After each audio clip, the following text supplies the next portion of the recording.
चलो गुरुजी टॉपिक चलाते हैं पोषण। इसमें वैसे कार्बोहाइड्रेट चलाना, विटामिन कल हमने पढ़ाई थी, तो आज चैप्टर ही पूरा कर लेते हैं क्योंकि पेपर की डेट भी लगभग आ ही गई, ठीक है ना। तो यहाँ हम बात करते हैं पोषण है क्या जी? हमारे शरीर के, यानी शरीर के लिए जो आवश्यक पदार्थ होते हैं उन्हें हम पोषक तत्व कहते हैं, ठीक है ना। लेकिन जो हम आहार लेते हैं तो आहार में हम दो प्रकार से आहार लेते हैं, एक पोषक तत्व होते हैं, एक अपोषक तत्व होते हैं।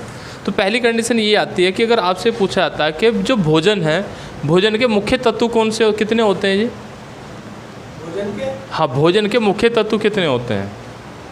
कार्बोहाइड्रेट तो दो ही होते हैं, देखो दो ही होते हैं, एक पोषक तत्व और एक आपके अपोषक तत्व। क्योंकि पोषक तत्व में फिर कार्बोहाइड्रेट, वसा, विटामिन सब आएगा। अपोषक तत्व कौन से होंगे? यानी कि आपसे ये पूछा कि जैसे कि अगर मैं ये कहता हूँ कि आपको दिया गया है फाइबर, फाइबर क्या है? पोषक तत्व है या अपोषक तत्व? अपोषक तत्व। क्योंकि जो हम रंग का प्रयोग करते हैं फाइबर हो गया, या हम डायरेक्टली ये कहते हैं कि जो हमें यानी कि स्वाद के लिए प्रयोग करते हैं वो भी हमारे क्या होते हैं? आपके अपोषक तत्व होते हैं। पोषक तत्व कौन से होते हैं? जो हमारे शरीर को कुछ ना कुछ प्रदान करते हैं, उन्हें पोषक तत्व कहते हैं। अब फाइबर का हम कोई प्रयोग नहीं करते। आपने देखा हो जलेबी में लाल रंग डालते हैं तो उसका कोई प्रयोग तो नहीं करते, ठीक है। तो वो क्या है? हमारा अपोषक तत्व है। लेकिन खाने में तो हम उसे खाते हैं ना। तो हम डायरेक्टली ये कह सकते हैं कि जो भोजन है, भोजन में दो प्रकार के तत्व होते हैं, एक आपका पोषक तत्व होते हैं और एक आपके अपोषक तत्व होते हैं। तो सबसे पहले हम चल रहे थे कि जो भोजन है, भोजन में हमारे दो प्रकार के तत्व हैं, एक आपके पोषक हैं और एक आपके अपोषक हैं, ठीक है जी। अब पोषक का मतलब है जो हमें ऊर्जा देते हैं या कुछ भी देते हैं, तो पोषक है। अपोषक में आपको इतना ध्यान रखना कि रंग हो गया और फाइबर, एक फाइबर ज़रूर याद रखना, क्योंकि रंग तो हम समझ जाएंगे रंग, ठीक है ना। तो रंग हमारा क्या है? अपोषक तत्व है। या हम ये कह सकते हैं कुछ रासायनिक तत्व भी होते हैं, ठीक है ना, जैसे पादप यौगिक है, जिन्हें हम खाते तो हैं लेकिन वो हमारे शरीर को कुछ भी प्रदान नहीं करते। तो ऐसे तत्व जो हमारे शरीर को कुछ प्रदान नहीं करते अपोषक होते हैं। इनमें मुख्यतः आप फाइबर और रंग को याद रखेंगे। अब पोषक तत्वों की बात आती है कि जो पोषक तत्व होते हैं वो कितने प्रकार के होते हैं, ठीक है जी।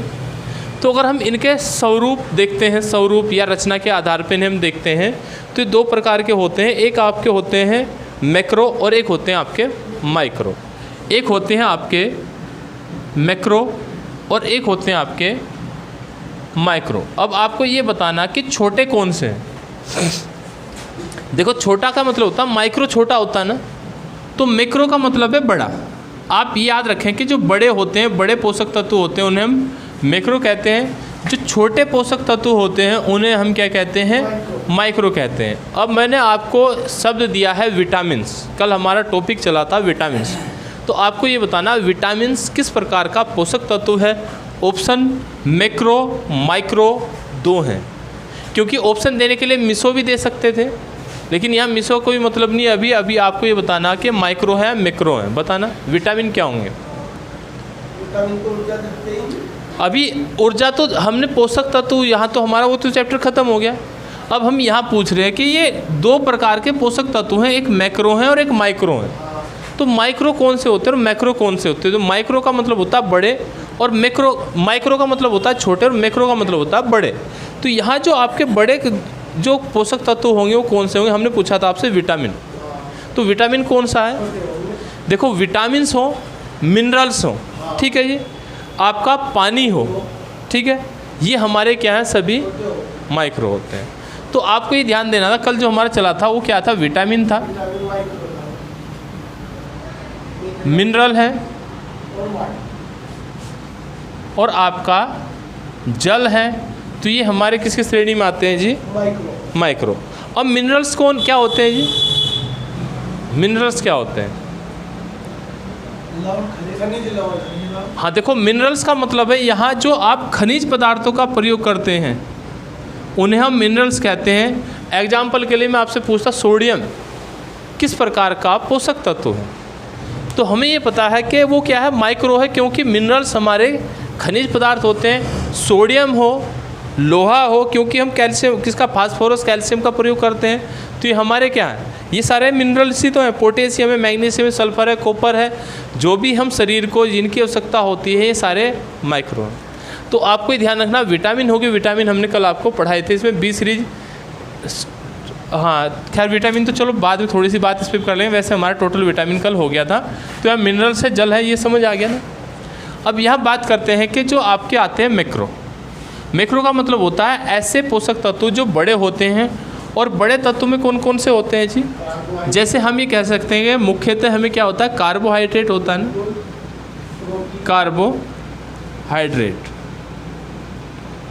ठीक है ना, कार्बोहाइड्रेट है। उसके बाद आपका प्रोटीन है, उसके बाद आपका वसा है, और वसा के साथ में आप न्यूक्लियस अम्ल को रखना चाहते हैं रख सकते हैं, लेकिन अभी ये 3 मुख्यतः आपको हर बार पूछे जाते हैं कि जो बड़े होते हैं वो कौन कौन से होते हैं। तो फिर हमारे बड़े क्या हैं, आपके कार्बोहाइड्रेट है, प्रोटीन है, और आपका कौन है जी, वसा है।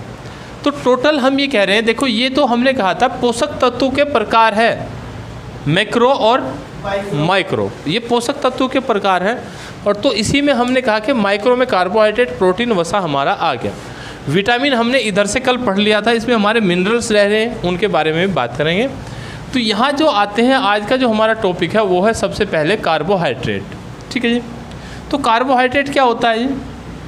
देखो कार्बोहाइड्रेट को हमने कहा था कि CH2O याद रख लो, ठीक है ना। या हम ये कह सकते हैं कि जल के साथ में आप कार्बन को मिला दो, जल का फॉर्मूला होता है H2O, और C का मतलब है यहाँ इसे C को और जोड़ दिया तो ये हमारा कार्बोहाइड्रेट हो गया। लेकिन यहाँ एक और कंडीशन रहती है, कार्बोहाइड्रेट किसे कहते हैं? तो कार्बोहाइड्रेट में आपका हाइड्रोजन और ऑक्सीजन, या हम ये लिख सकते हैं H और O का अनुपात, यानी कि हाइड्रोजन और ऑक्सीजन का अनुपात 2:1 का होना चाहिए। अगर ऐसा होता है तो कार्बोहाइड्रेट है, और अगर ऐसा नहीं होता है तो वो वसा में जाता है, वसा। तो पहली कंडीशन में आपको ये ध्यान रखना है कि कार्बोहाइड्रेट में जो अनुपात होगा हाइड्रोजन और ऑक्सीजन का, वो 2:1 के अनुपात में होगा। लेकिन इसके कुछ अपवाद भी हैं। अपवाद में जैसे हम अभी कार्बोहाइड्रेट को, पहले हमने कहा भाई कार्बोहाइड्रेट को आप जल से याद करें, याद करने के लिए आप इसे लिख सकते हैं H2O है। तो हाइड्रोजन, आपका कार्बन और आपका ऑक्सीजन का अनुपात क्या है? तो यहाँ हम ये कह सकते हैं कार्बोहाइड्रेट में किसका जी, कार्बन, हाइड्रोजन और ऑक्सीजन का जो अनुपात है 1:2:1 है ना। तो हाइड्रोजन यानी कि कार्बन जो हमारा है कार्बोहाइड्रेट का अनुपात ये है। लेकिन इसमें हमने प्रकार बताए थे। प्रकार का मतलब ये है कि देखो जो कार्बोहाइड्रेट होते हैं, वैसे तो अगर हम यही देखते हैं स्वरूप के आधार पर ही, तो वहाँ हमने कहा था एक होते हैं सरल और एक होते हैं जटिल। सरल कौन से होते हैं? देखो एक आता है आपका उत्पाद के आधार पर,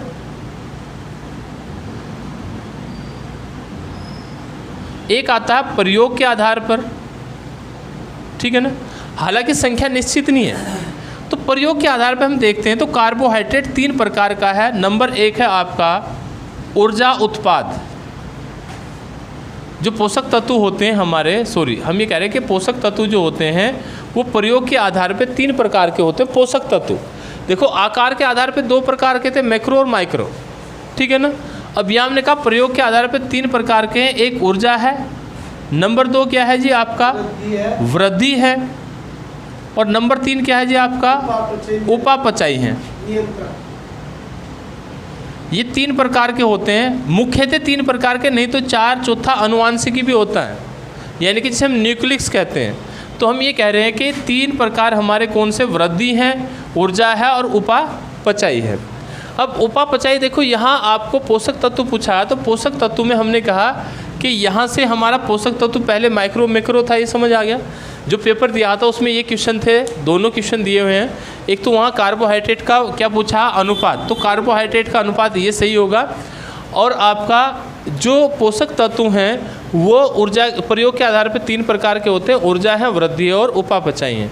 देखो ऊर्जा कौन से देते हैं, तो ऊर्जा में हम ये कहते हैं कि जो कार्बोहाइड्रेट है ये आपका ऊर्जा उत्पाद है, तो इसे ही हमने क्या कहा था, मैक्रो भी कहा था ना। ऊर्जा आपका वसा देता है, ऊर्जा आपकी प्रोटीन भी देता है क्या, देखो वृद्धि तो करता है, लेकिन ये ऊर्जा भी देता है, विशेष परिस्थितियों में ऊर्जा भी देता हो। क्योंकि आपने पढ़ा होगा कि जो आपका कार्बोहाइड्रेट है 1 ग्राम बराबर कितने किलो कैलोरी ऊर्जा देता है। यहाँ हम ऊर्जा को किलो कैलोरी में मापते हैं, ठीक है ना। तो 1 ग्राम कार्बोहाइड्रेट देता है 4.2 किलो कैलोरी ऊर्जा देता है जी, ये पढ़ा ना। दूसरी कंडीशन में प्रोटीन कितना देता है जी, तो 1 ग्राम प्रोटीन अगर देखते हैं तो ये भी 4 किलो कैलोरी देता है जी। अब इसने कहा वसा कितना देता है, तो 1 ग्राम वसा कितना है, तो 9.2 किलो कैलोरी देता है ना।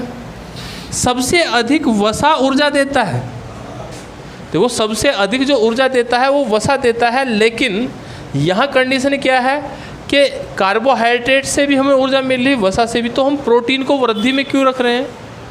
प्रोटीन तब ऊर्जा देता है जब हमारे पास कार्बोहाइड्रेट नहीं होती। तो अगर हमारे पास कार्बोहाइड्रेट है तो हम क्या है, फिर हमें प्रोटीन से ऊर्जा लेने की ज़रूरत नहीं होती, ठीक है ना। तो ये वृद्धि उत्पाद का काम करता है, क्योंकि कोशिकाओं में रिपेयर का काम, जो वृद्धि का काम करता है वो प्रोटीन करता है। तो कार्बोहाइड्रेट में यहाँ आपका एक तो हो गया, इनसे क्वेश्चन पूछे जाते हैं कि कौन कितनी ऊर्जा देती है। या हम ये कहते हैं कि जो हमारा पोषक तत्व हैं, या हम ये कह सकते हैं कि जो आपने अभी क्या कहा कि जो हमारा भोजन है, जो खाना है, पिछली बार ये पूछा गया था संतुलित आहार में कार्बोहाइड्रेट, वसा और प्रोटीन का अनुपात क्या होना चाहिए। तो उसने ये कहा था कि कार्बोहाइड्रेट का 4:1:1 का होना चाहिए ना। ये क्या था, संतुलित आहार का प्रतिशत है। लेकिन संतुलित आहार का मतलब ये है कि सबसे अधिक खाने में हमें कार्बोहाइड्रेट लेनी चाहिए, जो कितनी होनी चाहिए, 55 से 60% तक होनी चाहिए, जिसे हम क्या कहते हैं, कार्बोहाइड्रेट लेते हैं, ठीक है जी। अब उसके बाद यहाँ दूसरी कंडीशन में क्या आया था कि 20% लगभग कौन होना चाहिए जी, आपकी प्रोटीन होनी चाहिए। 20% लगभग हमारी कितनी होनी चाहिए, या हम ये कह सकते हैं, क्योंकि हमें यहाँ अनुपात कितना है, 4:4 का है। अभी यहाँ 60 किससे कटेगा, 15 से कटेगा ना। 15 से कटेगा तो आप ऐसे याद रख सकते हैं कि 15:15 दूनी 30, और 30 और 60 कितने हो गया, 90। अगर हम लास्ट का रेशो देखते हैं, हालांकि प्रोटीन की हमें 20 तक आवश्यकता होती है, ठीक है ना। तो यहाँ अनुपात में जो रेशो निकाल लेते, देखो 15:15, 15:15 और 15×4 60। तो ये जो अनुपात दिया था वो उसका मतलब ये था कि संतुलित खाने में 60% आपका कार्बोहाइड्रेट होना चाहिए, 15% प्रोटीन और 15% वसा आपके खाने में होनी चाहिए। लेकिन अब यहाँ पूछता है कि इनके ऊर्जा का अनुपात क्या होगा। तो ऊर्जा का अनुपात इनका उल्टा हो गया। उल्टा का मतलब ये है कि देखो 9:4 है ना, 9:4, यानी कि इसका ग्राम हम ये देखते हैं इतना बैठेगा, तो हम इसे काटेंगे तो यहाँ क्या होता है कि देखो ये तो डबल चल रहा है, यानी कि ये 9:4 में चला हुआ है। अब ये आपको एक तो रखनी क्वांटिटी इसकी ग्राम में याद, ठीक है जी, यहाँ से आता है। फिर यहाँ आपको ये कहा गया कि संतुलित आहार में कितने कैलोरी हमें लेनी चाहिए। अब यहाँ 2 कंडीशन याद रखनी, बाकी आपको कोई याद नहीं रखनी। पहली कंडीशन सामान्य, दूसरी खिलाड़ी। पहली कंडीशन क्या है, सामान्य है, दूसरी क्या आपकी खिलाड़ी है। तो खिलाड़ियों को कितनी कैलोरी की आवश्यकता होती है जी, देखो 4500 से 6000 मानते हैं आप, औसतन 5000 मान लें। तो जो औसतन होती है वो आपकी 5000 कैलोरी की आवश्यकता होती है एक औसतन खिलाड़ी को। सामान्य को होती है कितनी जी, 3000, 2500 से 3000 चाहिए है वो सामान्य के लिए। तो अभी हम सामान्य से ऊपर की बात करें तो 5000 है, तो प्रतिदिन आपको कितनी कार्बोहाइड्रेट लेनी चाहिए, कितने ग्राम कार्बोहाइड्रेट लेनी चाहिए बताना। अभी तो वैसे एक ऐड आ रहा है टीवी पे, देखा होगा कि जितने किलो का आदमी इतने किलो से इतनी ग्राम से कैलोरी चाहिए, ये ऐड चल रहा ना आजकल।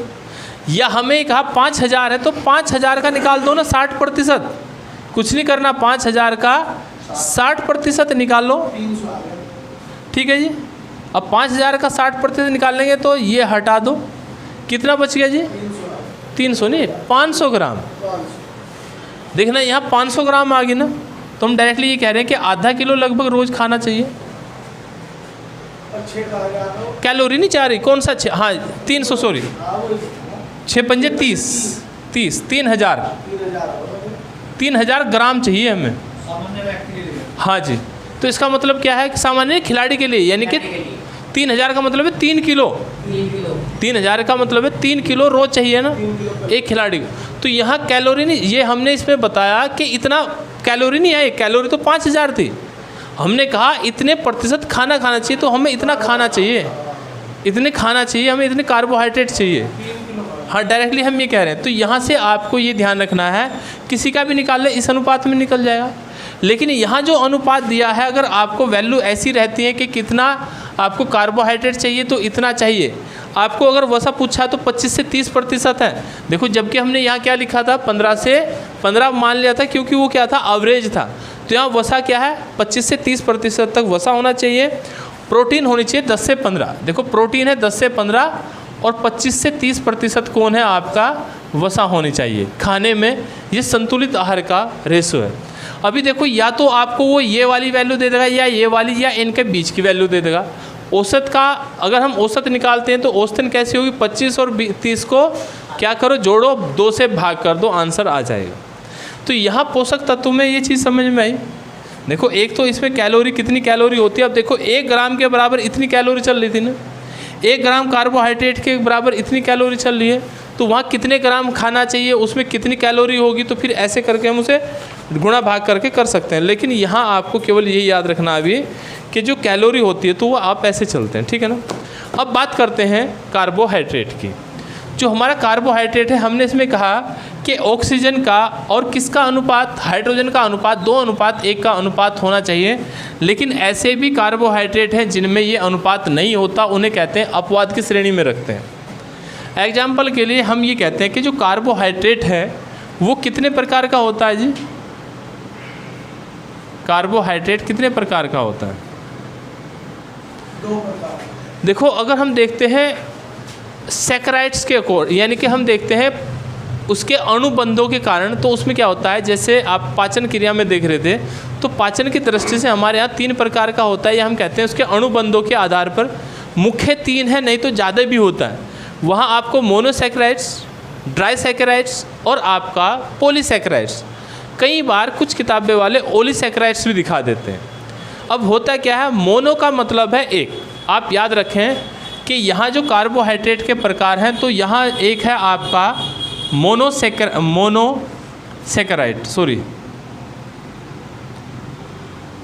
पॉलीसैकराइड्स, हाँ, यहाँ क्या है, मोनोसैकराइड्स। उसके बाद हमारा क्या है, ड्राईसैकराइड्स है। ड्राई के बाद हमारा क्या है, पॉली है।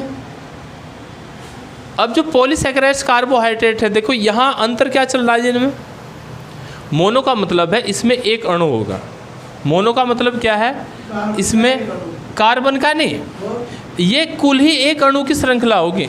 सरल है ये, इसे हम सरल भी कहते हैं कि सरल कार्बोहाइड्रेट, क्योंकि यहाँ कार्बोहाइड्रेट को अगर बनावट में देखते हैं तो यहाँ एक होगा सरल और एक होगा जटिल। सरल कार्बोहाइड्रेट पानी में घुलनशील होते हैं, जटिल नहीं होते हैं। सरल कार्बोहाइड्रेट पानी में घुलनशील होते हैं, जटिल नहीं होते हैं। यहाँ अब ये पूछा, निम्न में से कौन सा पानी में घुलनशील है, तो मोनो को सरल कहते हैं, तो मोनोसैकराइड्स है ना। इसमें एक अणुबंध होता है, इसमें 2 होते हैं। इसमें एक अणुओं की श्रृंखला होती है पूरी लंबी चौड़ी, पॉलीसैकराइड्स होता है। अब यहाँ एक और हमने कहा ओलिगोसैकराइड्स भी दिखाते हैं कुछ किताब वाले। तो ओलिगोसैकराइड्स ये कहता है कि उसमें जो अणुबंध होने चाहिए वो 3 से अधिक होने चाहिए, 3 से अधिक होने चाहिए। और 3 से अधिक तो इसमें भी है ना, 3 से अधिक तो इसमें भी है, तो इसलिए पॉलीसैकराइड्स के बीच में आएगा। अब हम बात कर रहे थे, देखो यहाँ से एक हो गया सरल और एक हो गया जटिल। सरल कार्बोहाइड्रेट कौन सा होता है जी, देखो अभी थोड़ी देर के लिए हम एक चीज़ याद रखते हैं कि मोनोसैकराइड्स जल में घुलनशील होता है, ठीक है। अब इसमें जैसे सबसे पहले आप ये देखो, इसकी एक और विशेषता है, ये मीठा होता है, स्वाद में मीठा होता है। ये स्वाद में मीठे नहीं होते, ठीक है ना। पॉलीसैकराइड्स तो बिल्कुल भी नहीं होते, क्योंकि जैसे आपका क्या है, सेलुलोज है तो पॉलीसैकराइड्स है ना। जल में घुलनशील नहीं होते। आलू है, आलू में क्या पाया जाता है जी? स्टार्च पाया जाता है। आलू में स्टार्च पाया जाता है, लेकिन आलू पादप है, आलू पादप है और पादपों में भी सेलुलोज भी पाया जाता है। तो हम डायरेक्टली ये कह सकते हैं कि जो पॉलीसैकेराइड्स हैं इसे आप पादप की श्रेणी में रख दें थोड़ी देर के लिए, याद रखने के लिए। पादप यानी कि पेड़ पौधों से जो हम खाने के रूप में प्रयोग करते हैं, हम उसे क्या कहते हैं? पॉलीसैकेराइड्स कहते हैं। अभी मोनोसैकेराइड्स क्या है? जैसे हमने कहा ग्लूकोज है, ठीक है ना। अब ग्लूकोज है, ग्लूकोज और ग्लूकोज को मिलाकर क्या बनता है जी? सुक्रोज है। तो सुक्रोज क्या हो जाएगा? ग्लूकोज और ग्लूकोज को मिला के क्या बनता है? माल्टोज बनता है जी। देखो यहाँ ग्लूकोज और ग्लूकोज को मिलाते हैं, प्लस ग्लूकोज ही है, तो ये क्या हो गया? माल्टोज। तो जो माल्टोज है वो क्या है आपका? डाइसैकेराइड्स है ना, वो आपका क्या है? डाइसैकेराइड्स है। अभी ग्लूकोज है, ओज तो यहाँ भी लग रहा, ओज यहाँ भी लग रहा, लेकिन इसमें क्या होता है? ये दो अणुबंध होते हैं। जैसे हमने कहा कि यहाँ ग्लूकोज था तो ग्लूकोज यहाँ अपने आप में था, ग्लूकोज पानी में घुलनशील है, गेरो तुरंत ऊर्जा देता है, ये तुरंत ऊर्जा देता है, ये थोड़ी देर रुक के ऊर्जा देता है, ये लंबे समय बाद देता है, ठीक है ना। ये सबसे अधिक समय ऊर्जा देने में ये लगाता है, क्योंकि आपने आलू खाया तो आलू पचेगा, फिर वो आपको ऊर्जा देगा, ठीक है ना। अब यहाँ ये कंडीशन समझ आ गई यहाँ तक। अनाज भी पॉलीसैकेराइड्स है। अनाज का छिलक अभी चल रहे हैं, पादप है, अनाज भी पादप है ना। तो हमने यहाँ कहा आप पादप में याद रख रहे हैं, तो पादप से जो भी हमें कार्बोहाइड्रेट मिल रहा है वो पॉलीसैकेराइड्स के रूप में मिल रहा है, लॉन्ग टाइम के लिए मिल रहा है, और वो लंबे का मतलब है देर में पचता है। अब यहाँ हमने कहा कि जो आपका ग्लूकोज है, ग्लूकोज त्वरित ऊर्जा है, चीनी घोलो पी लो मिट्टी लगेगी। जो चीज़ें आपको मीठी लगती हैं वो तुरंत ऊर्जा देती हैं। एग्जाम्पल के लिए आप फल याद रख सकते हैं, फलों का जूस पिएंगे एकदम से आपको ऊर्जा देगा, फलों का जो जूस पिया वो एकदम से ऊर्जा देगा, तो वो भी हमारा क्या है जी? ठीक है ना।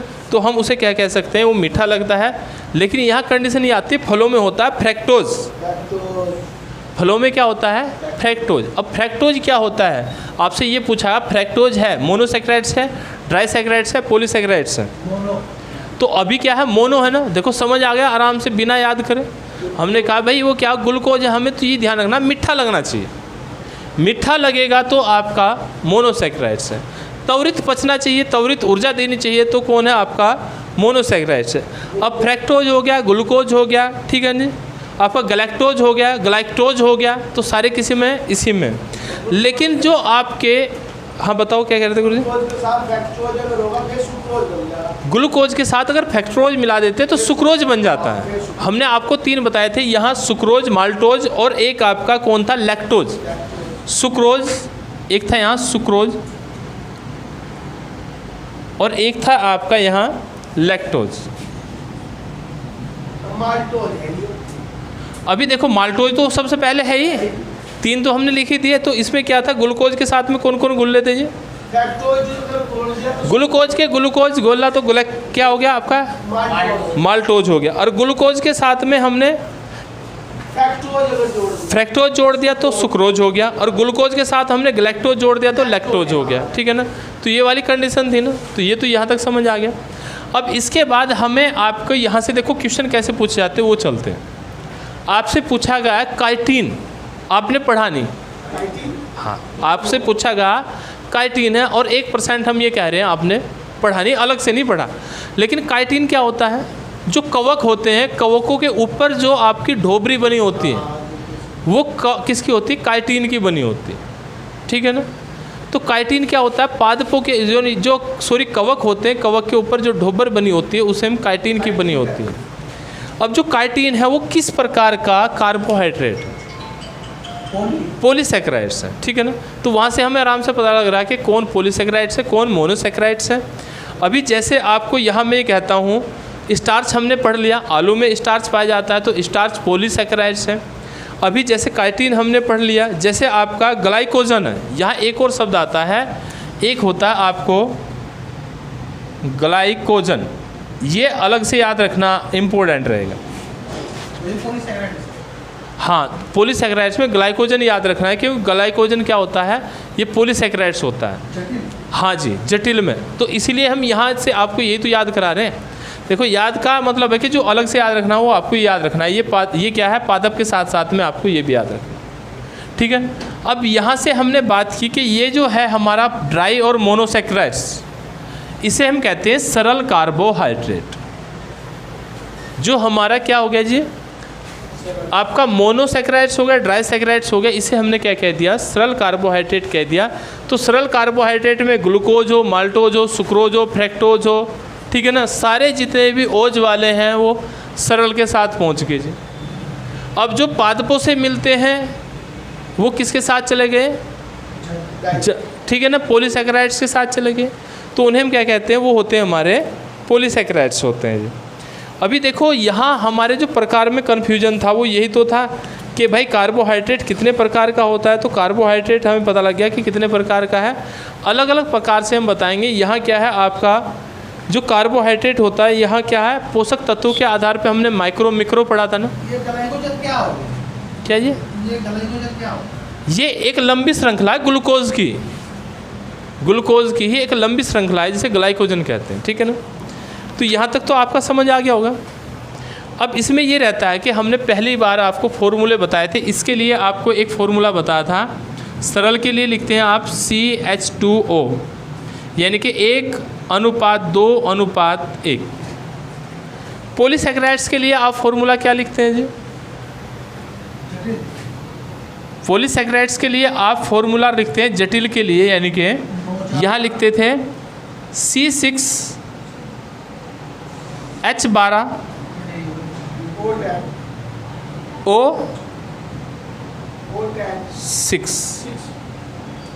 अभी C6H12O5, C6H12O5 ये हमने आपको पिछली बार लिखा था। C6H10। अच्छा, एक मिनट रुको, C6H10O5 ये लिखा था। अब यहाँ एक चीज़ देखना ज़रा, हाइड्रोजन और कार्बन में 1:2 का अनुपात हो रहा, हाइड्रोजन और ऑक्सीजन में 1:2 का अनुपात हो रहा, 6 दूनी 12, 6 × 6। अब 5 दूनी 10 देखना, तो 2:1 का अनुपात यहाँ भी हो रहा। पहला क्वेश्चन यही तो था कि कार्बोहाइड्रेट कौन से होंगे जहाँ पर हाइड्रोजन और ऑक्सीजन का जो अनुपात है वो 2:1 का अनुपात होना चाहिए। ठीक है ना, ये कंडीशन थी। लेकिन हमने पिछली बार आपको C6H12O5 शायद एक लिखा है आप पॉलीसैकेराइड्स में, ये भी अगर नहीं लिखा होगा तो चलो, ये तो हमारा कंप्लीट हो गया पॉलीसैकेराइड्स से। जहाँ पर हमारा 2:1 का अनुपात बन रहा है हाइड्रोजन और ऑक्सीजन के बीच में, वो तो सारे क्या हैं, हमारे कार्बोहाइड्रेट हैं। ठीक है ना, लंबी श्रृंखला है तो पॉलीसैकेराइड्स। लेकिन यहाँ जो आपको दिया गया है C6H12O5, ये भी है तो कार्बोहाइड्रेट ही, इसे कहते हैं अपवाद। ये क्या है, अपवाद क्यों है, क्योंकि इसमें अगर हम देखते हैं तो यहाँ हाइड्रोजन और ऑक्सीजन का अनुपात 2:1 नहीं हो रहा है। लेकिन इस अपवाद में क्या आता है, एक होता है स्टेमनोज, एक स्टेमनोज होता है, पादपों से मिलता है। तो स्टेमनोज क्या होता है, वो आपका क्या होता है, पॉलीसैकेराइड्स। अब क्वेश्चन ये आता है, यहाँ से प्रॉब्लम जो सबसे बड़ी है कि इसके लिए हम फॉर्मूला क्या यूज करें पॉलीसैकेराइड्स के। तो आपको ये ध्यान रखना है कि अगर पॉलीसैकेराइड, क्योंकि अपवाद का क्वेश्चन कभी नहीं आता, ठीक है ना। हालांकि अपवाद में भी आप इसे भी याद रख सकते हैं।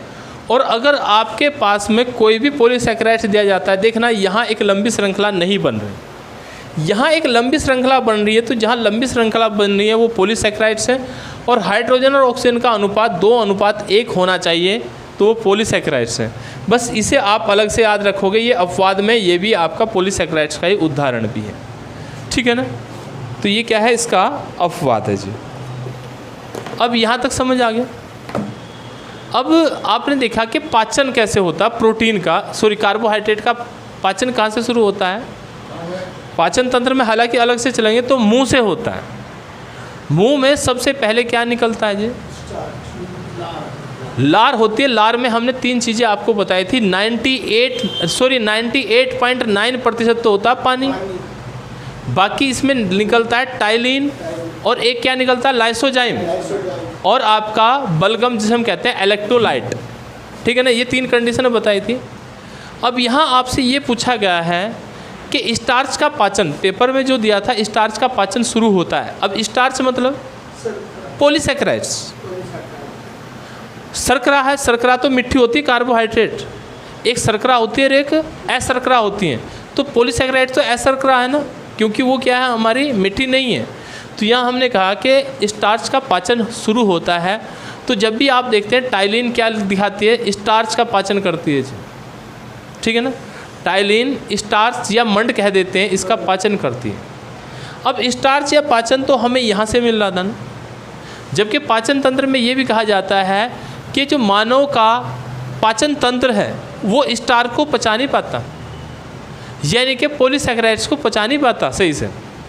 कुछ को पचा लेता है, जैसे आलू है, हमने कहा पच जाएंगे, कोई दिक्कत नहीं है, लेकिन सेलुलोज नहीं पचेगा। पेड़ पौधों में होता है सेलुलोज, नहीं पचेगा। अभी जो हमने कहा स्टार्च, स्टार्च वैसे पचता नहीं है, क्योंकि स्टार्च मुंह के अलावा कहीं पचता ही नहीं। अब यहाँ क्या है कि देखो, जैसे टाइलिन थी लार, लार से निकला था टाइलिन एंजाइम, और यहाँ सबसे पहले एंजाइम जो टाइलिन है वही क्या करती है, उसका काम क्या है जी, उसका स्टार्च का पाचन करने का काम शुरू है। तो कार्बोहाइड्रेट का पाचन जो कर रही है वो टाइलिन करती है, टाइलिन एंजाइम करता है लार से निकलने वाला। जबकि जो लाइसोजाइम है उसका मतलब, उसका काम क्या है, जीवाणुओं को नष्ट करना। आपने देखा हो आपका मुंह नहीं सड़ता ना, दांत सड़ते नहीं है, खाना सड़ता नहीं मुंह के अंदर, क्यों, क्योंकि वो जो लाइसोजाइम है वो उसे जीवाणुओं को वहाँ नष्ट करता रहता है। तो इसीलिए वहाँ आंसर क्या होगा, उसका जो पर्सन है उसका होगा आपका टाइलिन, और टाइलिन वहाँ ऑप्शन में नहीं था शायद। हाँ, मुख भी नहीं था, नहीं, अभी जो दिया था कल परसों पेपर जो दिया था उसकी बात कर रहे हैं। तो अभी यहाँ तक समझ आ गया ना। अब पाचन प्रक्रिया में हमने कहा सबसे पहले यहाँ आपका पची कौन, कार्बोहाइड्रेट पच गया, कार्बोहाइड्रेट का पाचन शुरू हो गया मुख में, और अंत में कहाँ होता है जी, छोटी आंत। बड़ी आंत में कुछ नहीं पचता, ग्रहणी कहते हैं छोटी आंत को, ग्रहणी होता है उसका हिस्सा होता है, क्योंकि छोटी आंत 3 भागों में बटी होती है। हमने आपको इलियम पढ़ा था ना, इलियम, ठीक है ना, इलियम उसी का पार्ट्स है, नहीं, जेजुनम, जेजुनम, इलियम, और एक और था, क्या नाम था उसका, डाइडेनियम, ठीक है ना, डोडेनियम, डोडेनियम। हाँ, तो हमने वहाँ आपको जेजुनम, इलियम और डेडोनियम बताया था ना। तो वो क्या है, छोटी आंत को 3 भागों में बांटा गया है, उसमें एक होती है ग्रहणी। अभी वैसे पूरा पाचन तंत्र पूरा चलेंगे तो कार्बोहाइड्रेट यहाँ तक आपको समझ आ। कार्बोहाइड्रेट को पचाने के लिए हमारे क्या आ गया, सबसे पहले हमने कहा कि ये पॉलीसैकेराइड्स देर में पचता है। हालांकि पशुओं में सबसे जल्दी यही पच जाता है, क्योंकि आपने देखा हाथी है, हाथी क्या है, सारा पेड़ पौधे ही खाता है, और पेड़ पौधों में सेलुलोज होता है, तो सेलुलोज का पाचन वहाँ होता है, हमारे यहाँ नहीं होता। आपने देखा हो कई बार, कुत्ते तो देखे ना, कुछ के घास भी नहीं पचता। जब कुत्ते को क्या होती है, अपच होती है, अपच, तो वो क्या वो दुब्बड़वा खा लेता, लेकिन वो उसे बाद में फिर निकालना पड़ जाता, वो उसे बाद में निकालना पड़ जाता, उल्टी कर देता, वो उसे पचता नहीं। ठीक है ना, आप लोग कपड़ा खा लो नहीं पचेगा, लेकिन अगर आपने देखा जो पशु हैं वो खा लेते हैं, वो पचा लेते हैं कपड़े को। क्यों, क्योंकि सेलुलोज है। किससे बना कपड़ा, कपड़ा बना पादप से, और पादप में क्या, सेलुलोज है, ठीक है ना। तो कपड़े को पशु तो पचा देंगे, हम नहीं पचा पाने, क्योंकि हमारे अंदर तो पॉलीसैकेराइड्स पचता ही नहीं, ठीक है ना। तो ये कंडीशन है। इसे पचने के लिए बहुत समय ज़्यादा चाहिए, और पचाते हम क्या है, जैसे स्टार्च को पचा लेते हैं बस, ठीक है ना, कुछ हद तक। तो यहाँ जो कार्बोहाइड्रेट है ये सरल और जटिल आपके समझ आ गया, ट्राई, मोनो और पॉली समझ आ गया। अब इसके बाद जो हमारा चलता है, देखो कार्बोहाइड्रेट तो वैसा आपको इतना ही याद रखना, नहीं तो कार्बोहाइड्रेट में और बहुत सारा इसमें बनेंगे क्वेश्चन। जैसे ये कहते हैं कि जो अंगूर शर्करा है, अंगूर शर्करा किसे कहते हैं, अंगूर, अंगूर ने आपने सुना, अंगूर, अंगूर शर्करा, शर्करा का मतलब होता है मीठा। तो आपको ये कहा गया अंगूर शर्करा किसे कहते हैं, या ग्लूकोज को कहते हैं। जो ग्लूकोज होता है वो अंगूर शर्करा के रूप में होता है। एक और होता है कोशिका का ईंधन किसे कहा जाता है, ईंधन, कोशिका का ईंधन। ईंधन किस कार्बोहाइड्रेट को कहा जाता है? थोड़ी देर के लिए आप ये सोचो, जब एटीपी बनता है आपकी जो मांसपेशियों उनमें ग्लूकोज ग्लाइकोजन के रूप में स्टोर रहता है ना, ये हमने पढ़ा है। हमने ये तो पढ़ा ना कि हमारी जो मांसपेशियों में ग्लूकोज संग्रहित होता है वो ग्लूकोज होता है ग्लाइकोजन के रूप में। हमने कभी ये तो नहीं कहा कि मोनोसैकेराइड्स होता है, पॉलीसैकेराइड्स होता है। हम हमेशा ये कहते हैं ग्लूकोज होता है, ग्लाइकोजन के रूप में होता है। तो कोशिकाओं का ईंधन ग्लूकोज है। कोशिकाओं का ईंधन क्या है? ग्लूकोज है। हाँ, क्योंकि ईंधन तो वही दे रहा है भाई, पावर देने का काम तो वही कर रहा है ना। तो ईंधन क्या है? वह ग्लूकोज है। ठीक है, अब इसके बाद चलते हैं हम अपनी प्रोटीन के ऊपर। ठीक है ना, ग्लाइकोजन नहीं, ग्लूकोज कहें, क्योंकि ग्लूकोज का रूप है ना, और ग्लूकोज ही पाया जाता है। जो कार्बोहाइड्रेट होता है ग्लूकोज होता है, ग्लाइकोजन नहीं होता। ग्लाइकोजन तो वहाँ बदल के देखो, हमने यहाँ लिख दिया ना, पॉलीसैकेराइड्स में बदल दिया ग्लाइकोजन को। तो हमने कहा कि यहाँ अब बात करते हैं इसके बाद आपकी वसा की। वसा भी चला दे इसी में, ये यहीं तक रखें, बताओ। अच्छा जी, 76 12 12 वसा क्या है? 76 12 12 है। 19 3 3 लिखवाया था फिर। नहीं, 19 अनुपात 3 अनुपात 3 वो कट जाएगा ना फिर। हाँ, अगर अनुपात निकाल लेंगे तो कट जाएगा, जी जी। तो वो हमारा वहाँ से हो जाता है। तो कार्बोहाइड्रेट का हमें पता लग गया कि क्या कार्बोहाइड्रेट होता है। अब इसमें बात करते हैं जो हमारा वसा है। वसा के बाद क्योंकि प्रोटीन है, प्रोटीन चलते हैं। तो आप जो वसा है, वसा का संगठन कैसे करते हैं जी?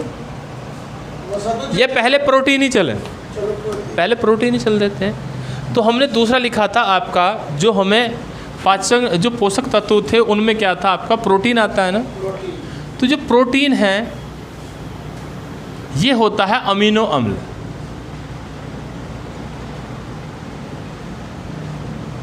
और ये कितने अमीनो अम्ल से मिलकर बनता है? देखो, अमीनो अम्ल की संख्या होती है 23, लेकिन हमारे शरीर के लिए आवश्यक होती है 20। 10 हम बाहर से लेते हैं, 10 हमारा शरीर अपने आप बना लेता है। तो जो हम बाहर से लेते हैं उन्हें हम आवश्यक प्रोटीन, उन्हें हम आवश्यक अमीनो अम्ल कहते हैं, क्योंकि उनकी हमें आवश्यकता पड़ी। जो शरीर बना रहा है उनकी तो आवश्यकता ही नहीं है ना। तो 10 हमारे क्या है? अनिवार्य हैं, और 10 क्या है? हमारे अनिवार्य हैं। ठीक है, 20 हो गए। यही हमें चाहिए होते हैं। ज्ञात अमीनो अम्ल 23 हैं, ज्ञात अमीनो अम्ल 23 है, लेकिन हमें ज़रूरत है 20 की। 10 हम बाहर से लेते हैं, 10 हमारा शरीर अपने आप एक्टिव कर लेता है। अब यहाँ बात करते हैं जो आपका प्रोटीन है। प्रोटीन यौगिक है, इसमें कार्बन का, ऑक्सीजन का और आपका किसका जी? हाइड्रोजन का अनुपात क्या होता है? बता सकते हैं कुछ?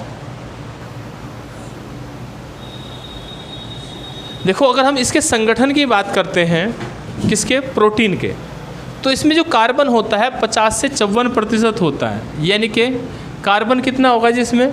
50 से 54% होगा आपका कार्बन। ठीक है, उसके बाद ऑक्सीजन कितना होता है? 21 से 24%।